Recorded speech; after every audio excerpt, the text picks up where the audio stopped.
Packers at Lions, a great one. NFC North, by some metrics, the best division ever. Tonight will go a long way in sorting that. Detroit off the very finish. I know you were there, Courtney. And the protection call leak. And all those defensive injuries. Could they be vulnerable versus a surging pack? Let's go around the horn. I think I'm kind of vulnerable when I have to say the word vulnerable.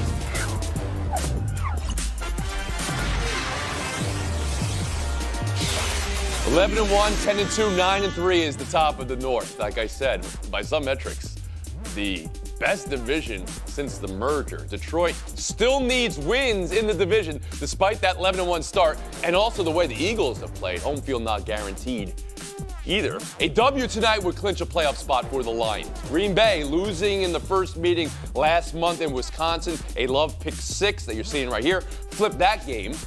But they've won 3 straight since then, and the Detroit defensive injuries. Look at this graphic. The graphic. Courtney Cronin around the horn to you. You saw Detroit last week. Do you see the Lions as vulnerable tonight? I do, and I'm going to point to the graphic that you just showed us, Tony, because they've got 13 players defensive players on injured reserve. They were ruling out 3 defensive linemen as of yesterday, including DJ Reader, who's second right now among active players in sacks. They're struggling, and that's why Caleb Williams was able to throw 3 touchdowns, the only quarterback to do that on Detroit's defense this season, and why that game was so close in the second half. But the Lions are really good at home, specifically because of what this offense has been able to do with Jared Goff, Jahmyr Gibbs, David Montgomery, and the whole crew around them. However, I think we learned a lot about this team, both teams rather, in that Week 9 matchup, and nobody learned more about themselves and what not to do than the Green Bay Packers. I don't think they're going to have 10 penalties this time around, 6 of which came on offense. I don't think they're going to be dropping nearly half a dozen passes, the Jordan Love pick 6, the missed field goal. A lot of calamity happened for a Green Bay team that outgained Detroit in nearly every major offensive category and still ended up losing that game when it didn't really feel close. So I expect a shootout. We know that Detroit scores a lot of points, 14.5 they're averaging in the second quarter of games this season. And I think Detroit will ultimately walk away with win number 12. George Sedano, from the Lions' perspective, do you see them as vulnerable right now? I guess, Tony, to some extent, but I still feel they're good enough to overcome even some of the issues they have from an injury perspective. Because here's the thing. This Green Bay team last year was terrible against the run. They were, I believe, bottom 5. This year, they're middle of the pack. I believe they're 15th at the moment. However, this Lions team can run the football as well as anyone. They have the best offensive line, in my opinion, in the entire sport. So I think that they're going to play a bit more of ball control in this game. That way, their defense is not on the field as much, and the injuries don't play as big a factor. So Jared Goff, I could see him handing off a lot to his 2 tailbacks, Gibbs and Montgomery, and then taking the deep shot when necessary. To me, the Lions can still adjust to the game that they had against the Packers recently, despite the fact that they won. So vulnerable, yes, but a statement possibility here for Detroit, and you still like them tonight, it sounds. Frank Isola, question to you. Yes. Are the Lions vulnerable? Yeah, I think the statement would be more for the Packers, who lost at home to the Lions. But the Lions, they are vulnerable, and they've been playing with fire. They've been great since that Week 2 loss they had to Tampa. But with all those guys injured, at some point it's going to catch up to you. And we all know that the NFL is a battle of attrition. And right now, the last thing you want to do as you're getting closer and closer to the playoffs is not have a healthy team. And they have to play for something, because even though they're 11-1, they have not clinched yet a playoff spot, much less home field advantage, which is going to be important. I also take issue with you saying the best division in football. Can one of these teams win a Super Bowl maybe the last 10, 15 years? No. I just mean right now, by record, 11-1, 10-2. That's why now the analytics. Have you seen what they've done against teams outside their division? It's the greatest scoring margin difference. Let's go to David Dennis Jr. here. Do you see Detroit as vulnerable right now? Well, first of all, Tony, as the only panelist who said that this NFC North division would be the best in the league when you asked, at the beginning I did of the ask season. that, and I'll you agree did with say it, everybody yes, here yes. that yes, they are the best memory. division in the sport right now, and the Detroit Lions are the leader of the pack. We can talk about how vulnerable they looked against Chicago, but I will mark that as them on Thanksgiving being up and taking the foot off the gas in that second half. This team has a lot to prove. They're trying to get a bye. They're trying to show that, yes, we may be hurt, and we could lie on that and say, hey, we're dealing with injuries and we're taking a loss. But you could also stomp your competition with a championship-level win here at home against Green Bay to assert yourself as the best. And I think that is enough of a motivation, along with the skill set they already have, to put them as winners tonight. Frank Isola back in. And to David's point, we know how this works. Home, you get the best record, the 2 home wins, you're in the Super Bowl. I just think for Detroit, they've almost been flawless this season, and they're still not that close Courtney to clinching. They still got a Cronin, ways last to word go. here. They've almost been flawless, but they forgot how to run the ball last week in the second half. So to George's point from earlier, Jahmyr Gibbs, David Montgomery are averaging 80 yards each from scrimmage in every game so far this season. Let's see that continue in the second half tonight, so maybe it's not as close of a margin. Detroit not running the ball last week was not the thing that I remember that game for as the thing that was forgotten. It's not the thing that was forgotten. Everybody play has of the the game. Lions this week. Everybody? It sounds like it. I'm on the Lions. Oh, Packers. Isola says the Packers 23-21, because Packers. you don't believe the NFC North. I don't believe it's the best division either. I would have said the NFC East. You said from it. the night. I said by some metrics, a case could be made that it's the best division trust the ever. analytics. That's by scoring margin Maybe the and AFC records. West. We've been hard. We'll move on. Lakers in free fall. Let's talk about it. Their losses lately have been no-shows. Last night, they lost by 41 in Miami. Let's take a listen after the game. Keep learning. There has to be some ownership on the court, and I'll take all the ownership in the world. This is my team. By the way, I'm not blaming players. It's not. I own this. I own this. But it needs some ownership on the court as well. JJ questions it together. I agree with everything JJ said. He already talked to y'all? Yes, he did. Whatever he said, I agree 100%, 1,000%. On how what you're hearing there matches up to what you're seeing from this team right now around the horn. George Sedano. Tone, this is a really difficult job, okay? J.J. Redick has kind of put himself in a bit of the cauldron, right, in the NBA. You're talking about the glamour franchise in the sport, one of the greatest, if not the greatest player in the history of the sport as he's aging. This is not an easy solution here for the Lakers. The Lakers are kind of caught between, do we want to continue to try to win one and try to be a contender in the West with very limited assets, or do we try to just punt and let LeBron finish his career where he's aging? And it's clear that he's aging at this stage, Tone. You're talking about a guy who is getting the majority of his shot profile, not at the rim like he used to. His dunk, percentage-wise, only 5.5% of his attempts are at the rim for a dunk, okay? That's the lowest of his career by a wide margin. 4.5 free throws a game. That's also by far the lowest in his career. So this is a big problem for the Lakers. Their roster is flawed. JJ's got a tough job of trying to get LeBron to cede some control in regards to his minutes because LeBron is playing too many minutes. 35 minutes at almost 40 years old in 24 days, okay? Steph Curry's playing less than 30. Tim Duncan played less than 30 in the last couple years of his career. So J.J. Redick has got a tough gig of trying to figure out how to get them to play defense and also how to get LeBron to play less minutes and maybe even less games. I hear you. It's a hard job. I think we would all agree it's a hard job. What you heard last night from Redick, wanting accountability, wondering why the last week has had losses by 21, 25, 41, George. They're not that good. They're not that good, Tone. That's the thing. This roster is not good. Look, historically, in the 6 years LeBron has been with the Lakers, they haven't had enough shooting around him, okay? This year, they bring in a guy in Dalton Knecht. Yeah, he's a rookie, though. Like, what do you expect from him? You look at the rest of that roster beyond their quote-unquote core players, there's not a lot of experience there necessarily. Understood. Frank Isola, I turn to you. The Lakers. You know, it's interesting. Yeah.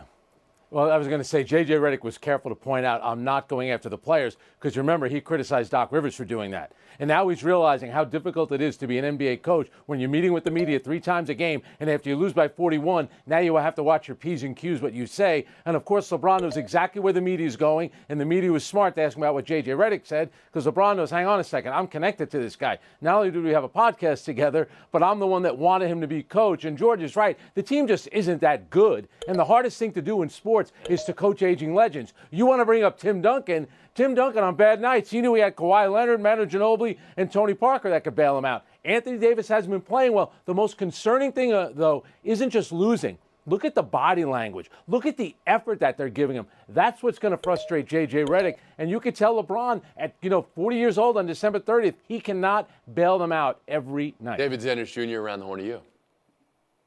There was a play last night where Tyler Hero was wide open, and he throws it into the paint to another guy's wide open, and the Lakers are just kind of walking towards him, and they make 3 more passes for another open 3. This team is just not putting any effort right now, and they know their limitations. They know they're not good. LeBron is part of that. He's got the second lowest plus-minus in the league right now. And we talk about J.J. Redick, we talk about LeBron, but we also have to talk about Anthony Davis, who when they were playing against a bunch of tin-can teams, he was looking like the MVP. But in the last 7 games, he's averaging 18 points, and that MVP talk is gone. This guy is supposed to be the guy who's carrying this team to another level, and he has not been able to do that at all for this Lakers team once they play good teams. That's true. The schedule has gotten more difficult against better teams. Well, not exactly. Miami hasn't been blowing the doors off people. Road games. And then the way it's been condensed during the NBA Cup, they're about to have almost a full week off next week. But Courtney Cronin, you heard J.J. Redick said we need some ownership on the floor. What is he saying? I heard very clearly he said there was a lack of professionalism last night, which I'm looking around and wondering who exactly is he directing that at? Is it at the bench? Is it at the fact that the whole team is lost? Is it at LeBron? I mean, the storyline was LeBron finally hits a 3. Like, that's how far this team has fallen. That's where he's at in his career right now. For J.J. Redick to have to step in and be good cop, bad cop with LeBron James, that's what you signed up for in this role. We know that LeBron was at his best, playing a huge role for Team USA in the Olympics when he wasn't playing on back-to-backs, when there were rarely games every other day. I know he wants to play 82 games. I know that means a lot to him. It's on J.J. Redick to get through to this superstar, the guy that he was handpicked to coach, and say, hey, we want to get you to the finish line here this season. We've got to be a little bit more strategic with when you play. And to George's point, how many minutes you're playing. Tone, this roster is completely flawed, okay? It's been flawed for years. It's only gotten worse over the years. This team stinks defensively. They're in the bottom 5 defensively. I hear you. They're not fixing that. I don't think anyone's disputing it. Not. So they got to make a move. I'm just still reacting to the stat David Dennis Jr. had. Plus minus, LeBron James. You had second worst in the league this season. There are Wizards that didn't win for the entire month of November. And he's at, that's unbelievable to me. He's minus 120 over his last 8 games. Where EC went 14-2 versus the ACC in the SEC ACC Challenge. Just, you want to know the most amazing part? Other than they went 14-2, I guess that's the most amazing part, Tony. But the other amazing part is the ACC's wins were against 2 of the top 5 teams in the country from the SEC. Duke over Auburn and Clemson, Kentucky Tuesday night. But George, what does SEC 14, ACC 2 mean?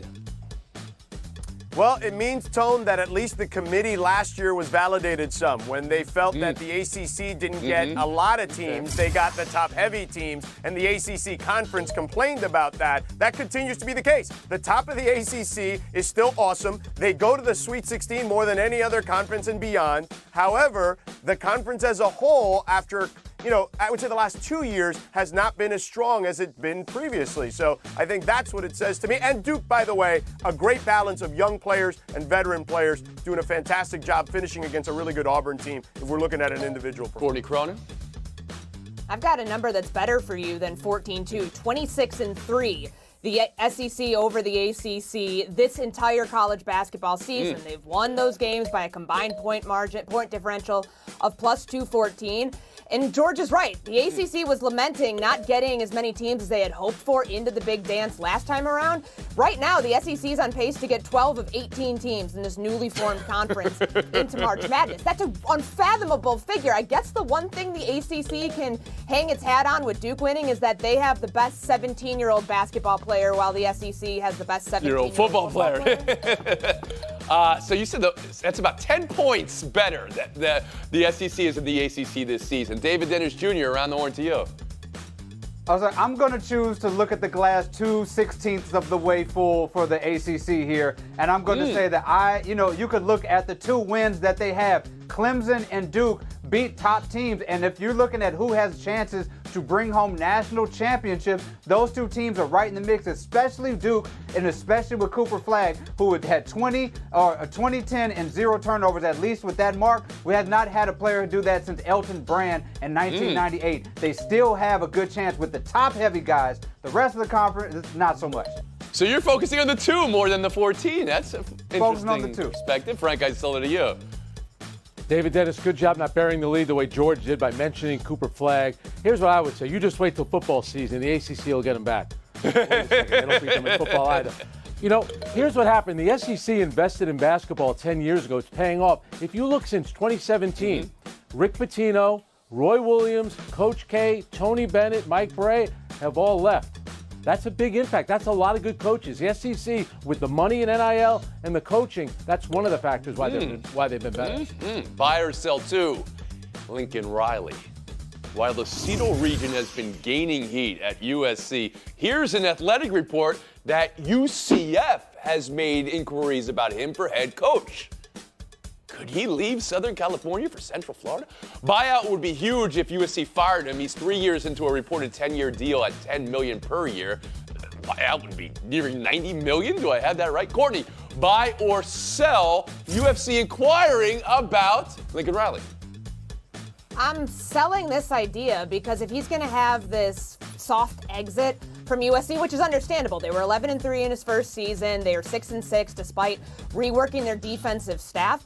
I don't think it's going to be in college football. UCF is, would you even call it a lateral move? Maybe even not a step down. What about Lincoln Riley jumping into the NFL? That's what people in my world are inquiring about. There's an offensive coordinator opening in Chicago. Here we go. To go coach his former quarterback, Caleb Williams. I think that's more realistic than him going from SC to UCF. Well, there's an OC opening. There's a head coach opening. David Dennis Jr. Around the horn to you. Look, all of this is great, but when Lincoln Riley was asked about this, he said USC is home. And as they say, home is where the guaranteed $100 million is. This guy is not going anywhere, and this team is not paying for him to go anywhere. They're stuck together for the duration of this just for financial reasons. Because the buyout is so enormous. Frank Isola, around the horn to you. I mean, media, fans, alum, no one could ever be patient. He just lost the #1 pick in the NFL draft. He's in LA, a fertile recruiting ground. He'll be just fine. You're allowed to have one mediocre season, and to David's point, that money he's making, why would you leave? George Sedano. LA. Well, he's had 2 mediocre seasons, so let's not make it just one, which is why people are a little antsy. But how about we do this? My How God, about we 2. actually read the report and not do the headlines, okay? The report actually says UCF has inquired. Yeah. There is nowhere in the story that talks about Lincoln Riley's interest in UCF or USC's interest in departing or making Lincoln Riley depart. Don't knock this the is all host. about UCF just YOLOing, right? Shoot your shot if you're UCF. That's all this is. George Sedano, Frank Isola, thanks for your time today. Everyone's allowed a mediocre show. This was, by some metrics, the best panelists we've ever had right here. Cronin, Dennis Jr., showdown next. Yesterday we had a window. Matt Verderame, Sports Illustrated, compared it to Kansas City trading Tyreek Hill. Chase leads the league in yards and touchdowns and has another year left under contract. Bengals playoff chances 1.8%. Courtney, can you make sense of this? Let me get this straight. So Jamar Chase gets traded, and T. Higgins is going to be somewhere else next year. Mike Gesicki is going to be somewhere else next year. So he's going to pick up with Andre Iosivas. That's going to be who Joe Burrow's throwing to. The parallels between the Bengals and the Kansas City Chiefs are not the same. Patrick Mahomes in that career year in 22, without Tyreek Hill, had a guy named Travis Kelce catching a bulk of those. David Dennis Jr.? Let me get this straight. Other GMs think that the Bengals should trade Jamar Chase. Would any of these other GMs, per chance, be in the market for one of the greatest wide receivers in the league right now? Seems like no, I think it was other GMs. I don't think they said they should trade. I think the other GMs said they would get in return something that was equal to or exceeding what Tyreek Hill got. But yeah, point Cronin. Showdown 2. Name reveal today, after a little bit of a leak yesterday, of the new WNBA franchise in Toronto. And here it is, the Toronto Tempo. David, grade the name and logo and overall tempo of this name selection. Oh, man, if I had to grade F. First of all, it looks like they got the Indiana Pacers logo off of Temu, but also from a personal standpoint here, can we please have plural names? I don't even know how to do tempo. I don't know how to do fever. I don't know how to do heat when we're doing apostrophes. Just make them plural names. You don't know how to do tempo. All right, you said it. Hey, Courtney Cronin, how about you? They said in a release that tempo is speed, it's pace, it's a heartbeat. Nowhere in there did they say it's a cross between the Pacers logo and the DHL logo. Maybe they're going to steal something else and say, let's go to Tempo Town next. But the temps, you know? I ain't gonna, not my tempo. Courtney Cronin, 30 seconds of FaceTime. Finally, I think it's been like 2 months. Anyways, Urban Meyer said on a podcast that it has come to his attention that his name has been floated for the Ohio State job for him to go back after 7 seasons. And he said that he has no interest in coaching anymore. I think we saw that during the 1 year in Jacksonville, so that tracks. However, while he said he does have faith in Ryan Day and supporting anybody who wears the scarlet and gray, I'd like to float one name that should be considered to replace Ryan Day should it come to that. How about an Ohio guy in Marcus Freeman, the head coach at Notre Dame? He's been floated for every other job. There's a lot of water carrying going on from reporters carrying water for agents right now. That one actually makes sense. If they come one-dimensional, I think we get the same result. And remember, this team only scored 6 points the first time they played the Seattle defense. Right. When I grew up, I lived on the back of Ames, and the back of Ames was like so far down on the West Bank. And I lived on Genie Street, and a dude named Royal Clark lived on Dolores. And so like every street in front of the school would come to the back of the Ames and fight the streets on back of Ames. And we'd always send out Royal first because we knew he was the most physical and violent fighter. That's who James Conner is. And so last game, when James Conner was trying to run the football, he only had 7 carries for 8 yards. All of a sudden, now they've got our guy that usually busts his noses, get his nose bust by guys like Leonard Williams. And I felt like Leonard Williams very early took over this game by being in the backfield, by putting pressure on the quarterback. And so now you got the Arizona Cardinals out of sorts. Now, the one thing I do believe they did find was the fact that Trey McBride is an absolute baller. I believe you have to go to him early on in this game because he is also one of those tone setters for you offensively. But make no mistake about it, if this run game doesn't get going early for the Arizona Cardinals, they're going to have trouble throughout the day because Mina did an excellent take on the Monday after this game on how simulated pressures were getting free runners to Kyler Murray. RC, you think the folks down at Ames would have sent me out first too? Nah, we'd have put you in the back. Beat up. Wow. We'd put you in the back. No. Is that a rhetorical question? You see him. We'd have told you, hey, Dan, RC, Dan, if it gets to you, Dan, run in your house and call the people. You gotta have them running lookout. I would have led the way. I would have led Standing the way. behind a fence or something. I would have led the way, RC. Shut up, Marcus. Yeah, listen, I think you guys' points about Seattle's defense are fair. I do think that the Cardinals offensively are one of the best teams when it comes to counters and keepers. They run such a good counter run game with their multiple tight ends. We call this GH counter, where the guard and the H tight end are the pullers. They bluff the front side defensive end to Hezium, and then James Conner, you guys talked about, it gives a body on a body. I think it really allows his shoulders to stay square and get downhill. So I love that element of their offense. And then their keeper game, there's those double tight ends again. The thing is, it looks just like the counter. They will once again pull that guard and pull that H tight end. So as a defense, you're looking at Kyler turning his back, ball fake, pullers, and there's that kind of down flat by the tight end. Everyone overcommits to James Conner, and you're going to get that little dump off. That right there, in this game, Arizona's going to call a combination of that counter and or keeper 12 to 14 times, and it leads to efficiency and explosive stuff in their offense. I think that's a huge key for Seattle's defense. Yeah, we will see if that works. Again, no touchdown for the first time this season in their first meeting, which was, well, pretty much yesterday. All right, coming up, Josh Allen and James Cook have